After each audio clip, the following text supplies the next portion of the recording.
The 45th Ordinary Summit of the Southern African Development Community convened on August 17 at the Ivato Conference Center in Antananarivo, Madagascar, under the theme Advancing Industrialization, Agricultural Transformation and Energy Transition for Resilient SADC.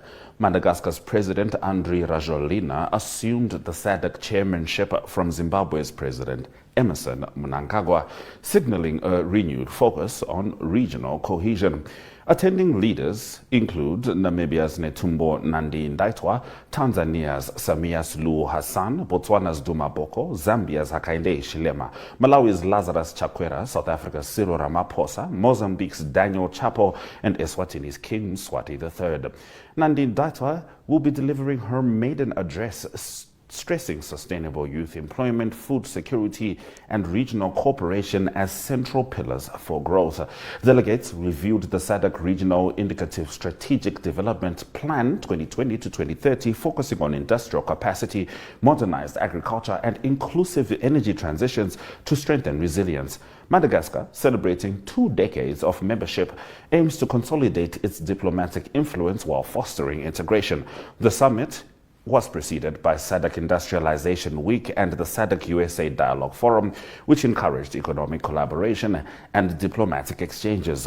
Discussions center on aligning member states' strategies to advance industrialization, modernize agriculture, promote clean energy transitions, and ensure that regional policies drive long-term socio-economic resilience across Southern Africa. Now, the Lungu family, as expected, is appealing the Pretoria Court ruling, which essentially stated that the late Edgar Lungu's body should be taken back to Zambia to be buried at Embassy Park, along with other former presidents. Yes, this matter looked like it's going to come to a closure. The Pretorian Court of government that ECL's remains should be repatriated to Zambia. However, on Friday last week, there was an indication by a new lawyer that has been engaged by the Lungu family that the two parties were discussing. But what was not clear was what discussions were going on. Was it an out-of-court settlement that the two parties are finally resolved to address? Later on, within the same day, the nation was told that the Lungu family has gone to the Constitutional Court.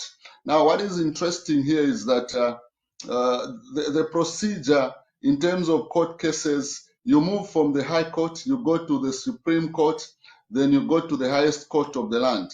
So in this case, the Lungu family has skipped one court, that is the Supreme Court of South Africa, to go direct at the apex of the judiciary of the South African government. That is what is interesting in this case.